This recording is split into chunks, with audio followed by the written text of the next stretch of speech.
بسم اللہ الرحمن الرحیم۔ اللہ کو کیسے پکارا جائے؟ رسول اللہ صلی اللہ علیہ وسلم نے فرمایا، جب بھی تم اللہ کو پکارو اس یقین کے ساتھ پکارو کہ میرا اللہ میری دعا قبول کر رہا ہے۔ دیکھیں، ہم اپنی زندگی میں تعلق اور قربت کی وجہ سے کچھ لوگوں پر بہت مان اور بھروسہ رکھتے ہیں اور کہتے ہیں فلاں سے اگر میں یہ بات کروں تو مجھے یقین ہے میرا لاج رکھے، میری بات کا لحاظ رکھے گا، میری بات ٹالے گا نہیں، یا کسی کی دریا دلی اور نرم مزاجی کی وجہ سے یقین رکھتے ہیں کہ اس سے کی گئی بات بیکار اور بے فائدہ نہیں ہوگی اور ضرور سنے گا اور کام آئے گا۔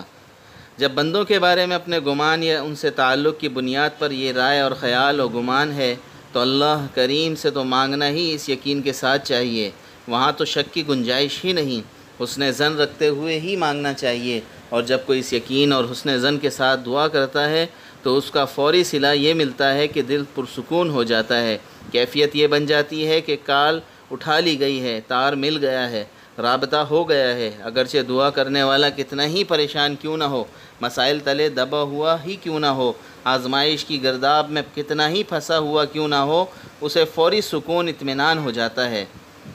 رسول اللہ صلی اللہ علیہ وسلم نے فرمایا، اللہ تعالیٰ نے کہا ہے کہ میں بندے کے ساتھ جو معاملہ کرتا ہوں اس کے حسن ظن کے مطابق کرتا ہوں، جیسا وہ میرے بارے میں گمان کرتا ہے ویسا ہی کرتا ہوں۔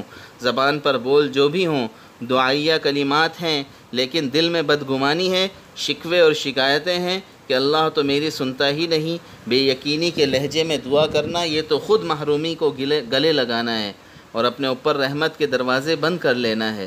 صحبت صالح ترا صالح کنند، صحبت طالح ترا طالح کنند۔ نیک کی صحبت نیک بناتی ہے اور برے کی صحبت برائی کے راستے پر ڈالتی ہے۔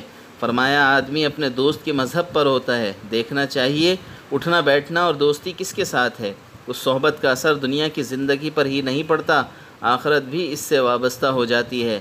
رسول اللہ صلی اللہ علیہ وسلم کا ارشاد گرامی ہے، المرء مع من احب، آدمی قیامت کے دن اس کے ساتھ ہوگا جس کے ساتھ اس کی دوستی تھی۔ آج کل صورتحال یہ ہو گئی ہے کہ فکر ہی نہیں رہی کس کے ساتھ اور کس جگہ اٹھنا بیٹھنا ہے۔ ہوٹلوں اور قہوہ خانوں میں بیٹھنے میں کوئی مذائقہ ہی نہیں سمجھا جاتا، حالانکہ اچھی اور بری جگہ کے آثار ہوتے ہیں۔ پیارے رسول اللہ صلی اللہ علیہ وسلم نے فرمایا، زمین کے بہترین ٹکڑے مساجد ہیں اور بازار سب سے بری جگہ ہے۔ بلا ضرورت اور بلا مقصد ایسی جگہوں پر بیٹھنا غفلت کا نتیجہ ہے۔ ہاں، ضرورت کے درجے میں ہو تو شریعت نے اجازت دی ہے۔